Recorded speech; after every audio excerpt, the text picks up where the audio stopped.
Nós conversamos sobre períodos, sobre fases vividas pela humanidade. Vocês estão lembrados? Meia dúzia estão lembrados, aleluia. Isso conforta o meu coração. Não estou pregando em vão, aleluia. Brincadeira. A primeira etapa, o primeiro período, o reinado da morte. O segundo, o reinado da lei. O terceiro, o reinado da graça. Aleluia. Graças a Deus. 1 Coríntios capítulo 15, versículo 10. 1 Coríntios capítulo 15, versículo 10. O apóstolo Paulo, escrevendo essa carta, ele diz: mas pela graça de Deus sou o que sou, e sua graça para comigo não foi vã, não foi inútil. Antes trabalhei mais do que todos eles, contudo não eu, mas a graça de Deus comigo. Mas a graça de Deus comigo. A graça de Deus, Paulo está dizendo, estava sobre ele, e por onde ele, Paulo, ia, aonde quer que Paulo chegasse, a graça de Deus fluía através dele. Paulo, ele levava essa graça maravilhosa, e por isso ele se doou por completo, para levar a graça àquelas pessoas que ainda estavam debaixo do império da morte e da lei, do governo da lei. Ele se esforçou, se esmerou. Paulo, ele está aqui contando um segredo da sua vida. Ele diz que ele curava os enfermos pela graça, ele ressuscitou mortos pela graça, ele levantou paralíticos pela graça, ele revelou os mistérios ocultos de Deus pela graça. Eu sou o que sou pela graça de Deus, tudo por causa da graça divina. Paulo, ele diz: eu fui à exaustão para amar e para servir. Paulo não está dizendo que ele foi à exaustão para que ele pudesse obter alguma coisa, para que ele pudesse ganhar alguma coisa. Ele está dizendo: eu já tenho, eu já sou o que sou pela graça, a graça já está sobre a minha vida, então eu levo a graça, e para levar a graça, eu vou à exaustão das minhas forças, porque eu quero amar e quero servir, impelido pela graça de Deus. Primeiro período, período da morte, de Adão até Moisés. Segundo período, período da lei, de Moisés até Cristo. Terceiro período, período de Cristo até a sua segunda volta, até a segunda volta de Cristo. Agora, queridos, eu quero pensar com você. Quais são os efeitos da graça ainda sobre aqueles que não estão desfrutando dela? Qual é a atuação dessa graça divina sobre aqueles que ainda não conhecem Jesus como Senhor e Salvador pessoal das suas vidas? As pessoas que ainda não confessaram Jesus, não receberam Jesus, não aceitam que Jesus perdoou os seus pecados, essas pessoas estão vivendo em que período? Período da morte. Não estão debaixo do período da lei, estão debaixo do período da morte. Estão debaixo do império da morte. Então, esse primeiro pensamento, esse primeiro ponto: efeitos da graça na vida dos não cristãos. O efeito da graça na vida dos não cristãos. E qual deve ser a nossa tarefa? Nós que já estamos desfrutando da graça, a nossa tarefa é copiar Paulo, é ser imitador de Paulo, é levar esta graça, mesmo que isto nos leve à exaustão física, mas nós temos que levar esta graça divina àqueles que ainda não receberam Cristo Jesus como Senhor e Salvador pessoal das suas vidas. Eles ainda estão debaixo do governo da morte.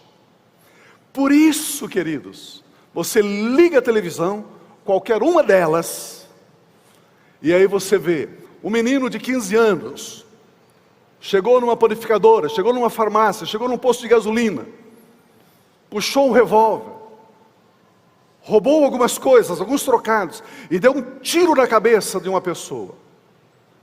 Por que eles estão fazendo isso? Porque ainda eles estão debaixo do governo da morte.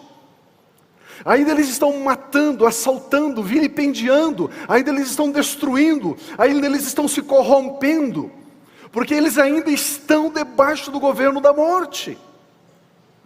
Olha o que diz, por gentileza, Efésios capítulo 2, de 1 a 3. Efésios 2.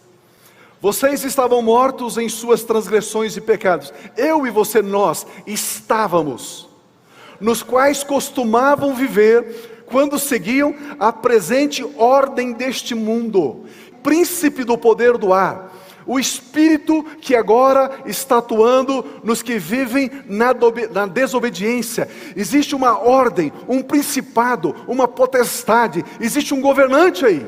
Olha o próximo versículo. Anteriormente, todos nós também vivíamos entre eles, satisfazendo as vontades da nossa carne, seguindo os seus desejos e pensamentos, como os outros. Éramos por natureza, naturalmente, éramos filhos da ira, merecedores da ira divina.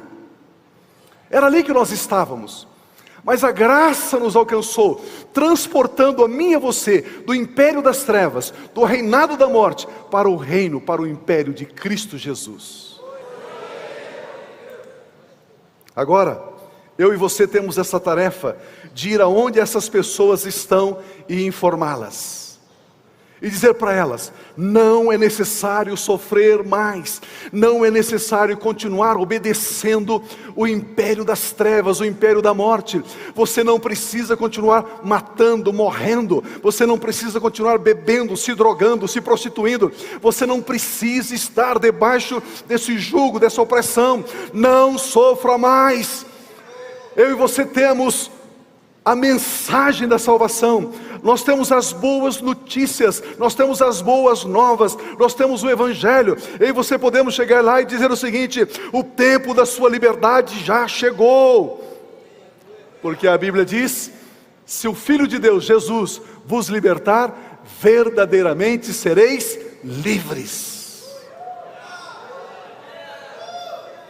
Agora, queridos, as pessoas não sabem disso. As pessoas acham que a felicidade está no dinheiro, a felicidade está na riqueza material, as pessoas acham que a felicidade está no sexo ilícito, está nas drogas. Olha o que Jesus nos disse em João capítulo 20, versículo 21. João 20, 21. Novamente Jesus diz: paz seja com vocês. Amém. Aleluia. Quando a Bíblia fala paz, o que vem na sua cabeça? Uma praia paradisíaca, uma rede, uns coqueiros, alguém abanando você, dizendo sim, Saíbe, uma água de coco, um suco bem geladinho, colocando com um canudinho na sua boca, e você ali assim inclinadinho, estou em paz. É essa imagem que vem na sua mente? Paz seja com vocês? Sabe o que significa paz na Bíblia? Domínio sobre a adversidade. Isso é paz. Quando Jesus declara que paz seja com vocês, Ele está dizendo: eu lhe dou autoridade e poder sobre toda e qualquer adversidade. Olha o que o texto continua a dizer. Olha o que o texto continua a dizer. Assim como o Pai me enviou, disse Jesus, assim como o Pai me enviou, eu os envio. Eu os envio.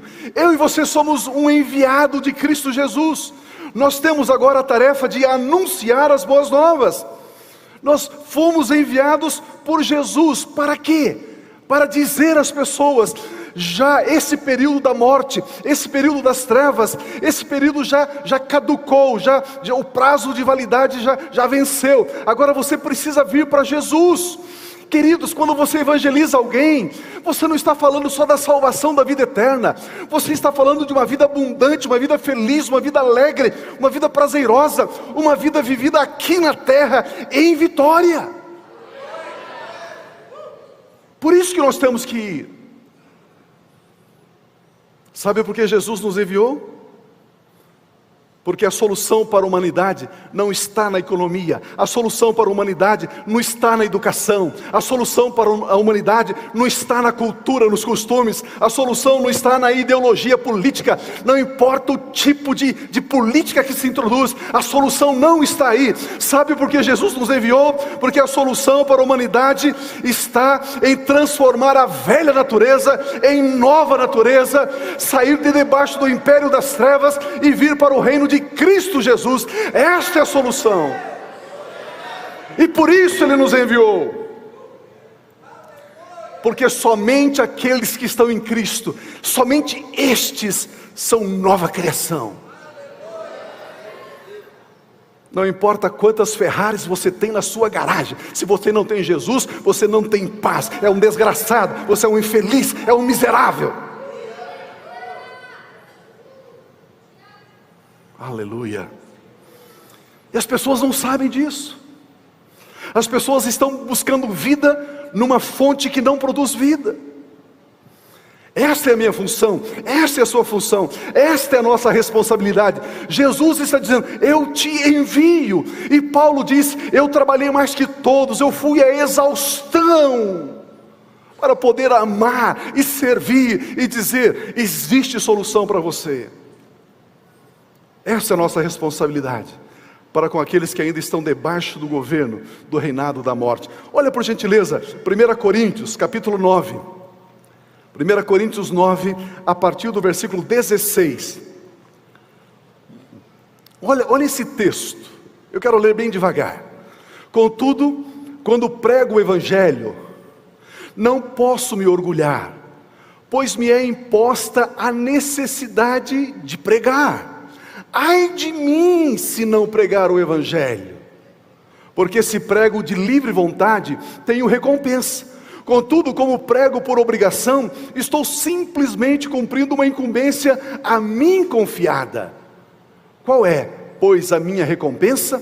Apenas esta, que pregando o Evangelho, eu o apresente gratuitamente, não usando assim dos meus direitos ao pregá-lo. Versículo 19.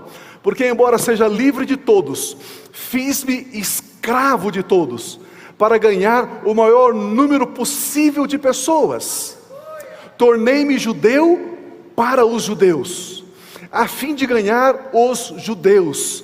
Para os que estão debaixo da lei, tornei-me como se estivesse sujeito à lei, embora eu mesmo não esteja debaixo da lei. Paulo diz: embora eu mesmo esteja debaixo da graça, a fim de ganhar os que estão debaixo da lei. Olha o versículo 21. Para os que estão sem lei, esses estão debaixo de qual governo? Da morte. Para os que estão sem lei, tornei-me como sem lei, embora não esteja livre da lei de Deus, e sim eu estou debaixo da lei de Cristo, a fim de ganhar os que não têm a lei. Versículo 22. Para com os fracos, tornei-me fraco, para ganhar os fracos. Tornei-me tudo para com todos, para de alguma forma salvar alguns. E o último versículo 23. Faço tudo isso por causa do Evangelho, para ser co-participante de Cristo, co-participante dele. Aleluia. Uau! Ah, se entendêssemos isso. Ah, se entendêssemos isso. Ah, se entendêssemos que as pessoas estão partindo, indo para o inferno, para a eternidade, para o sofrimento eterno. E eu e você temos a solução. Eu e você temos a solução. Eu e você temos a solução. As pessoas não sabem que não precisam mais obedecer à morte. Não sabem que podem viver uma vida livre, feliz e de muitas conquistas. Então nós temos duas frentes de atuação. Uma para aqueles que ainda não conhecem Cristo, não conhecem a graça divina. E temos uma frente também para com aqueles que já estão debaixo da graça. Para com o primeiro grupo, somos os embaixadores da reconciliação. Nós precisamos reconciliá-los com Deus. Para o segundo grupo, os que já estão debaixo da graça, nós somos instrumentos de edificação. Edificação. Então, queridos, agora no período da graça, agora que estamos no período da graça, debaixo da graça, nós temos essas duas tarefas. Para aqueles que ainda estão debaixo do império das trevas ou debaixo da lei, nós precisamos anunciar que o período da graça já inaugurou, já se instalou, já é uma verdade. E para com aqueles que estão já vivendo na graça, aqueles que já conhecem Cristo Jesus, qual é a nossa tarefa? Qual é o nosso papel? Prepare-se, agora eu começo. Prepare-se. Efeitos da graça na vida dos cristãos. Efeitos da graça na vida dos cristãos.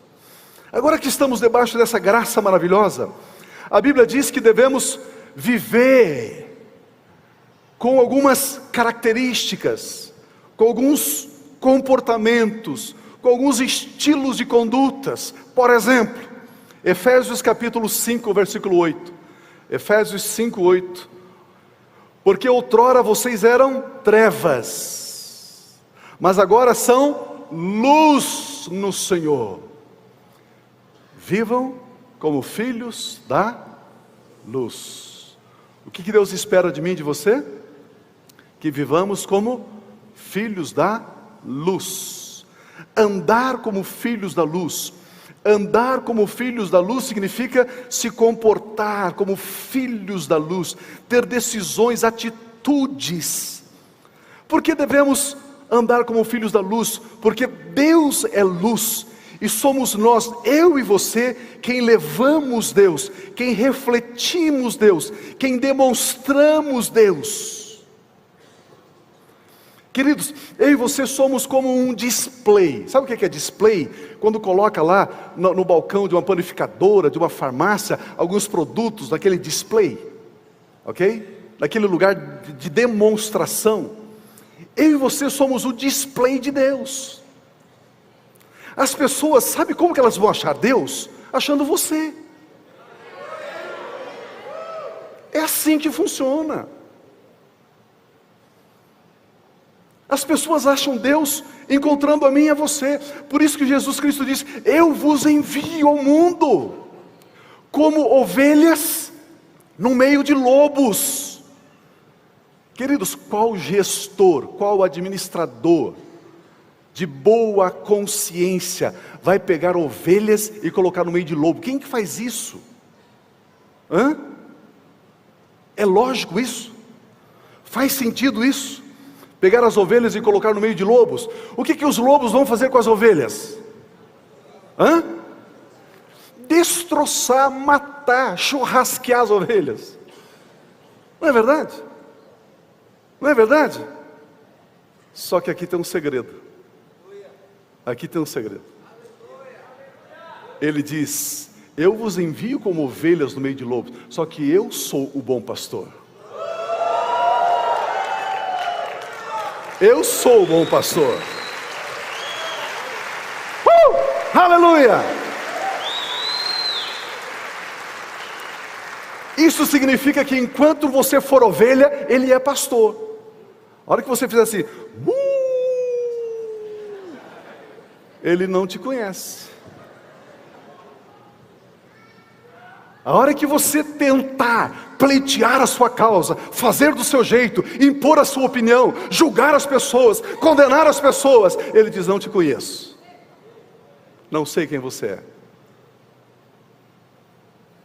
Ele nos envia como ovelhas, Ele nos envia como luz, para que as pessoas possam conhecer o pastor, para que as pessoas possam conhecer Deus através de nós. Vejamos, a Bíblia Sagrada diz que Deus é amor. Diga comigo: Deus é amor. Deus é amor. Um pouquinho mais forte, com fé, com certeza. Diga assim: Deus é amor. Deus é amor. Queridos, a maior força, registre isso na sua cabeça, na sua cachola, de uma vez por todas. A maior força, o maior poder existente em todo o universo é o amor. Não existe força maior, poder maior do que o amor.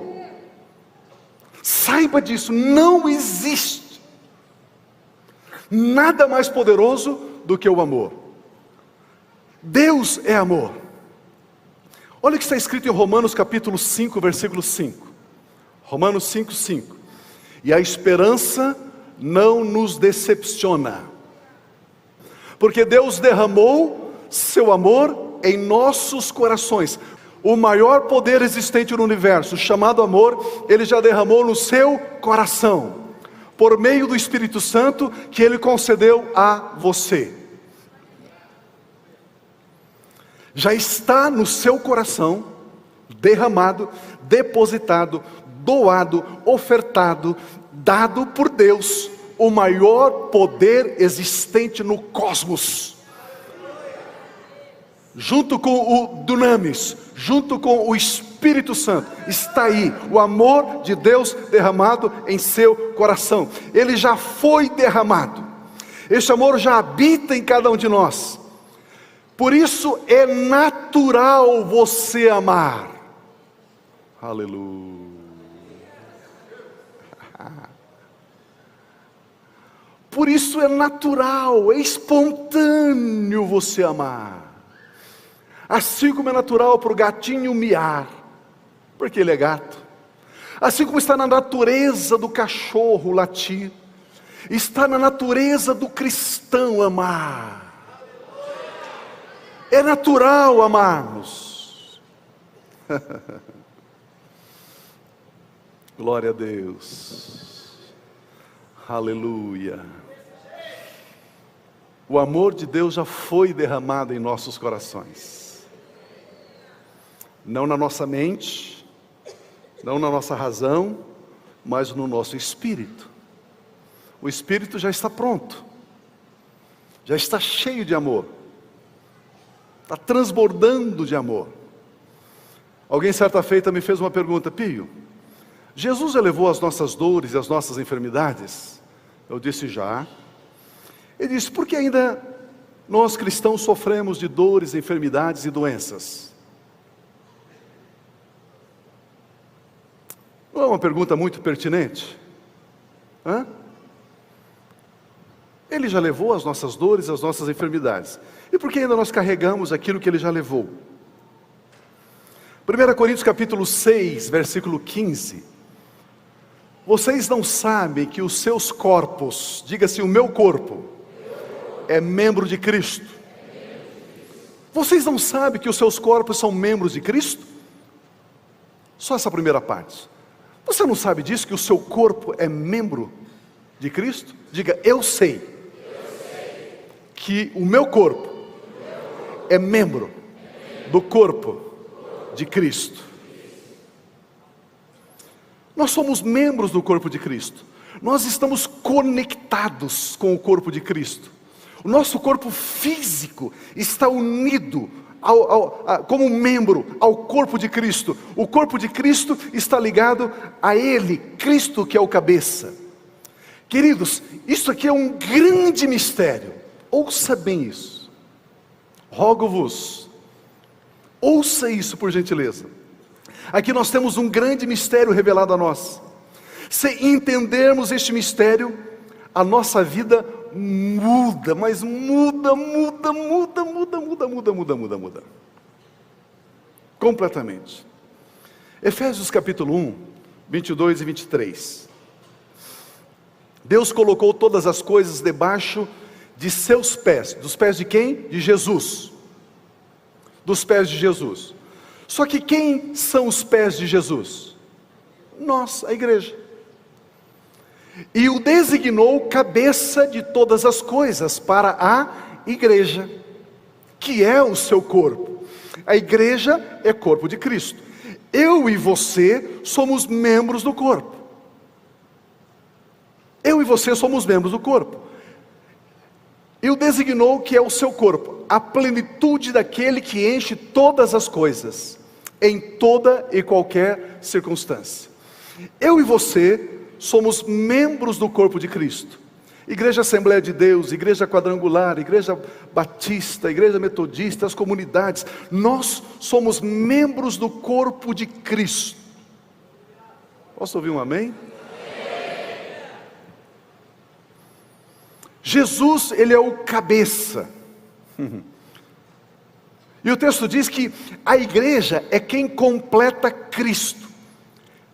E Cristo completa, Ele enche todas as coisas sobre a face da terra. Meu Deus, meu Deus. Queridos, aqui nós temos algo muito grande. Aqui nós temos algo muito grande. Cristo é o cabeça, a igreja é o corpo. Eu, mais você, mais você, mais você, mais você, mais você, mais você, mais você, mais você, mais você, mais você, nós somos membros do corpo de Cristo. Membros do corpo de Cristo. Nós formamos o corpo de Cristo sobre a terra. Agora então, Cristo começa a preencher todas as coisas. Isso significa que sem a igreja, Cristo não está completo. Ou seja, sem a igreja, Cristo não atua sobre a terra.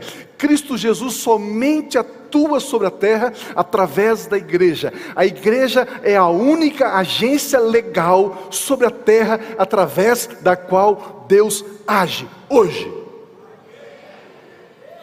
Através da igreja, através da minha vida, através da sua vida, através das nossas vidas. Se você cruza os braços, Cristo cruzou os braços. Se você sentar, Cristo sentou. Se você deitar, Cristo deitou. Se você fechar a boca, Cristo ficou silente.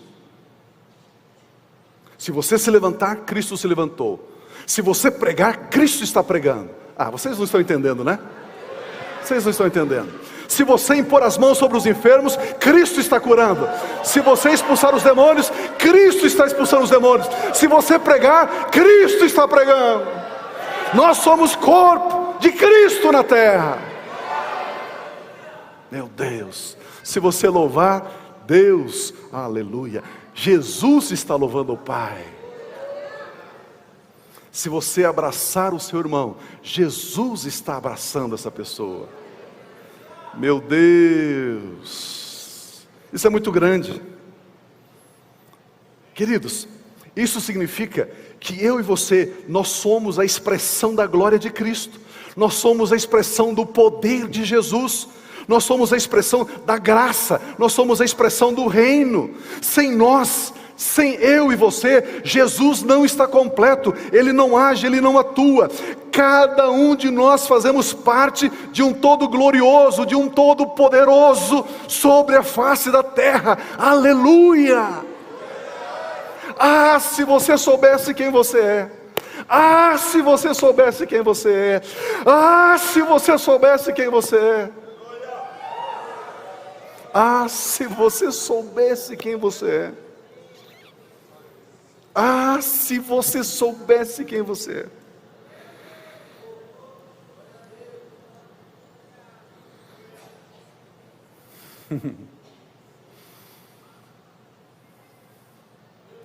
Se você soubesse. 1 Coríntios, capítulo 12, versículo 27. Ora, vocês são o corpo de Cristo. Você é o corpo de Cristo.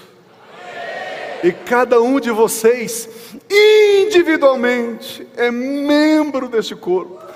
Significando que, embora você seja o corpo de Cristo, você tem a sua personalidade, você tem o seu jeito, você tem o seu cheiro, você tem a sua linguagem, você tem a sua esquisitice, você é você.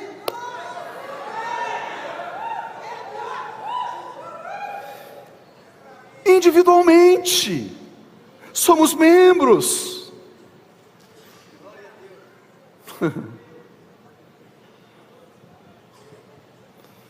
Uau! Queridos, cada um de nós somos extremamente importantes. Esse texto não está dizendo que o seu espírito é membro do corpo de Cristo, a sua alma é membro do corpo de Cristo. Não, não, não, não, não, não. O seu corpo físico é membro do corpo de Cristo.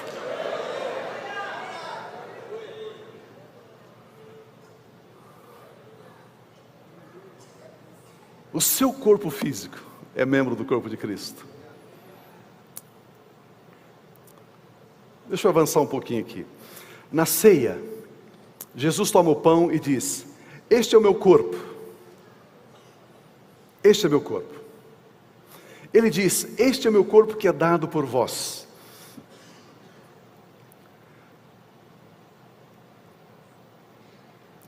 Ele quebra o pão, significando que o corpo dele, Jesus, não a igreja, não eu e você. Na ceia, queridos, o que eu já vi pastor falar bobagem na ceia, meu Deus do céu, cada absurdo. Os caras não fazem ETM, não fazem a FATEM. Aí sai falando um monte de bobagem. Esse pão é o corpo de Cristo, esse pão é você, meu irmão. Não é, querido, não é, não. Aquele pão da ceia, Jesus estava referindo-se ao corpo físico dele, Jesus. O cálice, o vinho, ele estava referindo-se ao sangue dele, Jesus. Quando ele parte o pão, ele está dizendo: o meu corpo vai ser partido para você não ter que ser partido. O meu sangue vai ser vertido para o teu sangue não ter que ser vertido. Ele leva sobre o corpo dele as nossas dores, doenças, enfermidades, para você não ter que levar no seu corpo.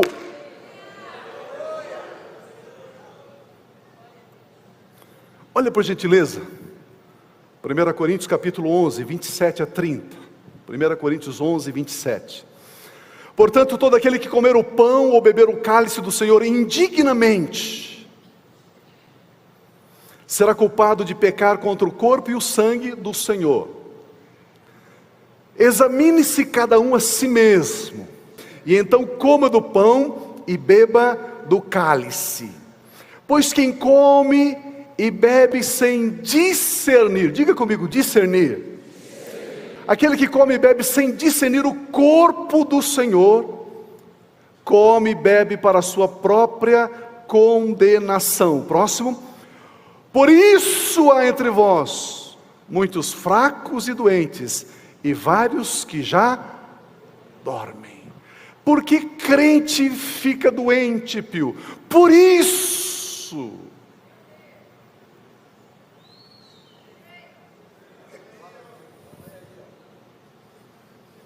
Por isso que, por não discernir o corpo de Cristo, não é discernir o pão e o cálice. O pão e o cálice refere ao corpo físico de Jesus. O corpo de Cristo somos nós. Se eu não discernir o corpo de Cristo, que é a igreja, que somos nós, se eu não discernir,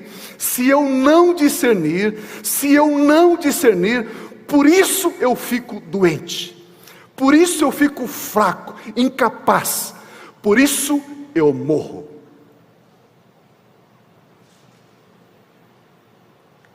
Aleluia.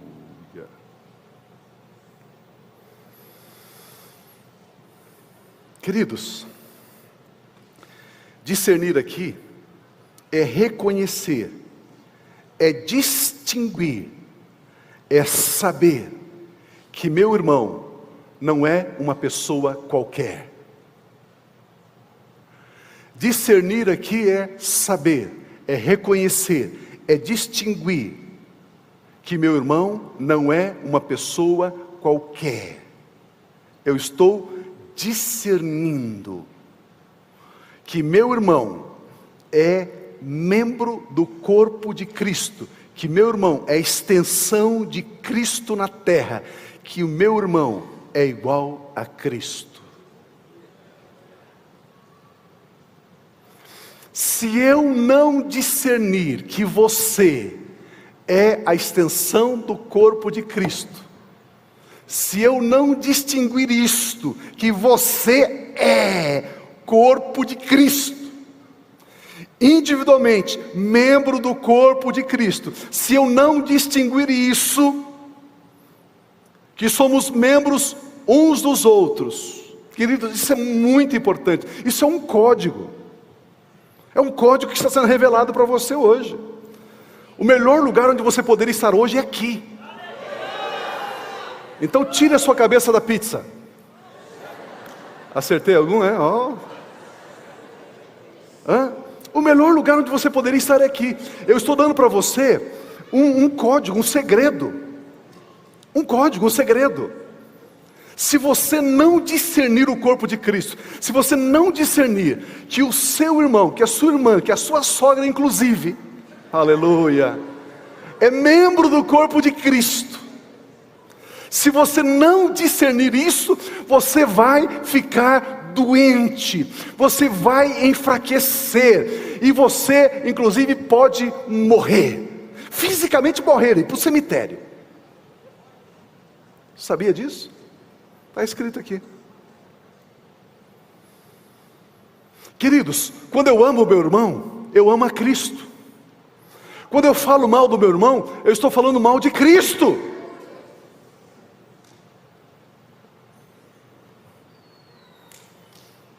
Você é membro do corpo de Cristo.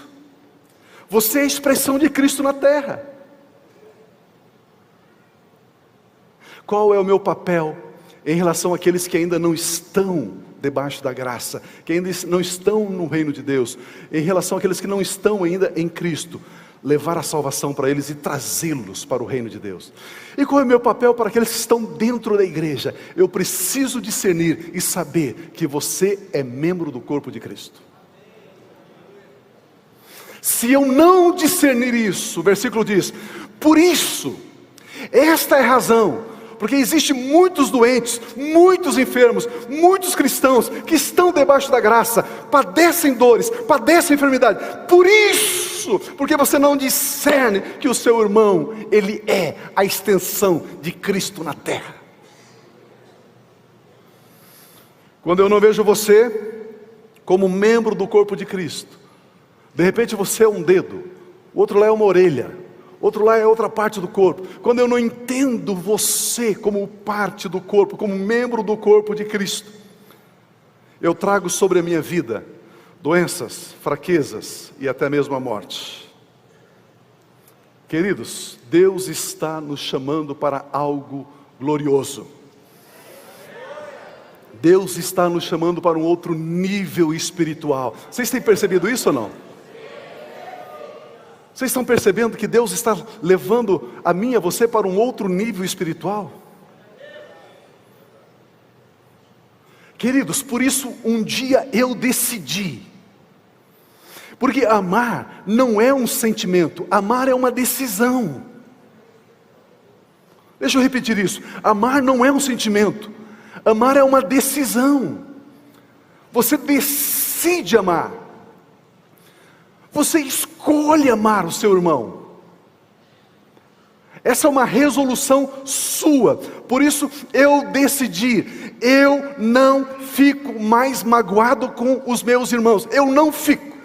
Você pode falar mal de mim, você pode mandar e-mail nojento para mim, você pode falar, você pode me apedrejar, eu não vou me magoar com você.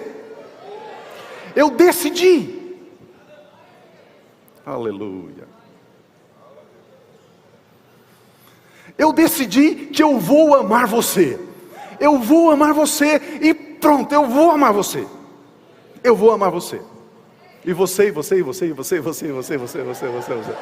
E você que está na internet, eu vou amar você. Eu decidi isso. É uma decisão.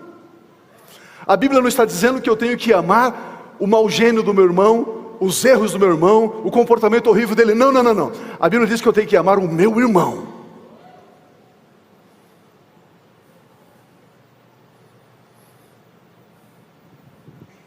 Eu decidi, eu vou amar você, e pronto. Queridos, é pesado demais viver sem amar você. É pesado demais viver com inimizades, com intrigas, com divisões. Isso me faz adoecer, isso me enfraquece, isso me leva a viver uma vida de derrotas. Isso me faz vir aqui na igreja, ouvir que eu sou rei, ouvir que eu sou sacerdote, e durante a semana eu levo rasteira do diabo, não consigo, sou derrotado, sou vencido, sou um fracassado. Por quê? Porque eu não amo o corpo de Cristo, porque eu não amo você. Você encontra uma pessoa, ela está passando um perrengue, uma necessidade, está lá todo macambúzio, borocochô, frustrado. Passa 5 anos, você encontra a pessoa, ela está no mesmo perrengue, na mesma reclamação, na mesma murmuração, no mesmo... fraco, não consegue vencer. Por isso, por esta causa, existem entre vocês fracos, pessoas que não conquistam. Por quê? Porque eu não estou discernindo o corpo de Cristo, eu não estou discernindo que você é igual a Cristo. Por isso, meu Deus,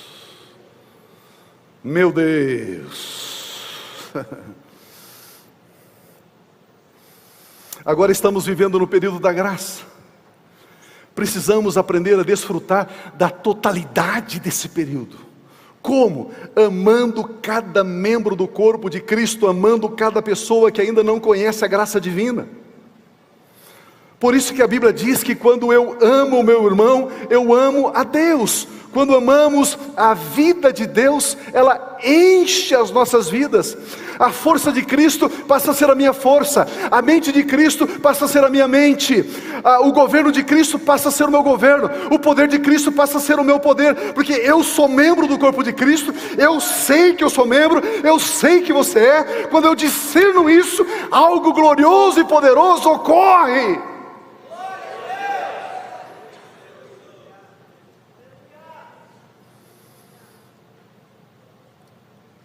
Por isso que Paulo escreve aqui em Coríntios 11, por essa causa, existe muitos fracos e doentes, e muitos que já dormem, muitos que já morreram, por esta razão, por esta causa.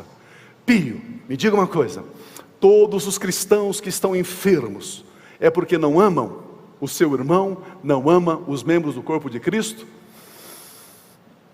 Eu não posso precisar estatisticamente, mas eu vou dar uma sugestão aqui, 90% sim.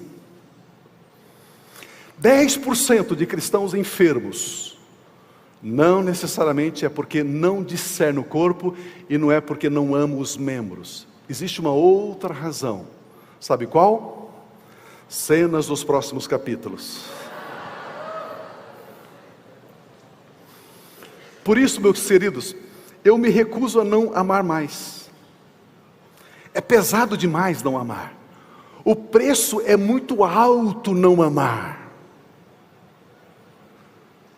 O prejuízo é muito alto quando não amamos.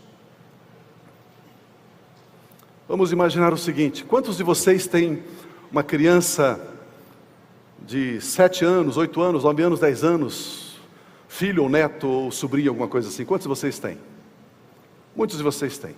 Vamos imaginar a seguinte cena: eu convido você para jantar na minha casa, e você pega então o seu filho, a sua filha, o seu neto, o seu sobrinho, e leva junto. 7 aninhos, 8 aninhos, 5 aninhos, 10 aninhos, e você chega lá em casa. Eu chego e diz: pá, que bênção, que bom que vocês vieram, graças a Deus, eu estou feliz, porque eu amo vocês, entre. Aí eu olho para a criança que você trouxe, pego ela pelo cabelo, dou uma girada assim, arrasto porta fora, jogo lá, fecho a porta e digo: eu amo vocês, viu? Eu amo vocês. Você aceitaria que eu fizesse isso? Hã? Mas eu estou dizendo que eu amo você. Você aceitaria esse meu amor bandido? Você aceitaria? Não, mas eu amo você. É assim que você tem feito. Você chega e diz: Jesus, eu te amo, e com a sua língua você fere os membros do corpo dele.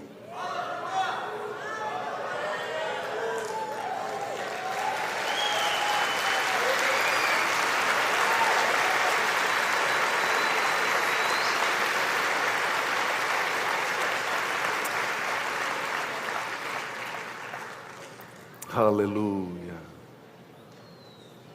Como que eu posso dizer que amo a Deus a quem não vejo, se odeio a meu irmão a quem vejo?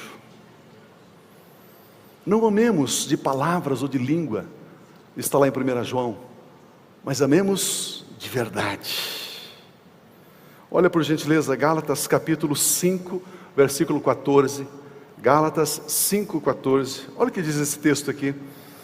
Toda lei se resume num só mandamento: ame o seu próximo como a si mesmo. Ame o seu próximo como a si mesmo. É um mandamento. E os mandamentos do Senhor não são pesados, não são penosos. Gálatas capítulo 5, versículo 6. Gálatas 5, 6. Porque em Cristo Jesus, nem circuncisão, circuncisão aqui é lei, nem incircuncisão, incircuncisão aqui é período da morte.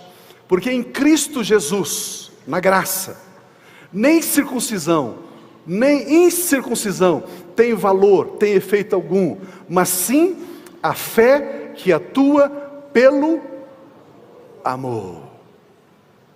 E este amor aqui, queridos, é um amor impressionante, é um amor fantástico, é o amor ágape. O que é o amor ágape? É o amor que não pede nada em troca, não espera ser correspondido. Ele não quer nada, ele só dá, ele só doa, ele só serve, ele só dá. Pastor, meu casamento está com problema. Eu amo tanto meu esposo, cuido tanto dele, mas não estou sendo correspondida. Então você não ama. Seu amor é interesseiro, é um anzol. Pastor, eu amo tanto a minha esposa. Eu dei até 2 cartões de crédito para ela. Mas sabe, ela sempre está com dor de cabeça. Ela sempre não sei o quê. Ela sempre... Então você não ama. Aleluia.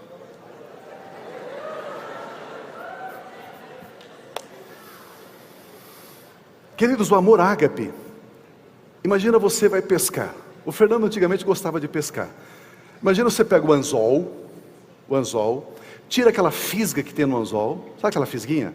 Você tira aquela fisga, deixa o anzol retinho, coloca a minhoca ali, a massinha, e joga para o peixe. O que vai acontecer? O peixe ele vai comer a isca, mas ele não será fisgado. Você não vai ter benefício. Isso é amar.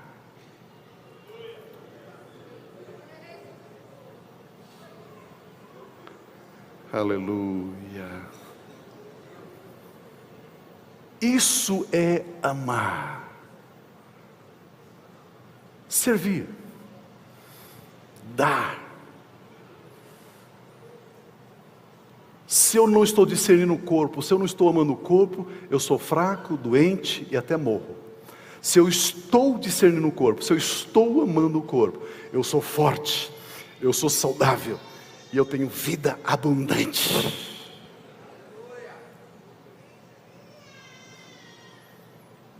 Somos o que somos pela graça de Deus. Eu quero encerrar dizendo que aqui nós temos um código. Assim como a generosidade é um código que move os céus, e você tem ainda mais, amar também é um código. Amar, amar, amar, amar cada membro do corpo de Cristo. Queridos, chega de ficarmos fracos, desanimados, abatidos. Chega de ficarmos aquém das conquistas. Chega de ficarmos vivendo uma vida mediana, remediada. O código que estamos ouvindo hoje é para você ter uma vida de conquistador, de bênção, de vitória. Se você discernir que o membro do corpo de Cristo é o seu irmão, é a sua irmã, as pessoas que estão ao seu redor, se você discernir isso, e se você decidir, não sentir, mas decidir amar, eu vou amar, a sua vida muda. A sua vida financeira muda, a sua vida familiar muda, a sua vida espiritual muda, a sua vida intelectual muda, o seu físico muda, a sua existência muda, o seu ser muda. Você passa a ser uma pessoa relevante, gloriosa, poderosa, porque o amor de Cristo já foi derramado em nossos corações, e o poder de Deus, ele só flui ilimitadamente em mim e em você, através do amor. Ah, irmãos, eu sou um sonhador, eu sou um visionário, eu sou um sonhador. Eu fico imaginando a nossa igreja amando, amando, amando, amando.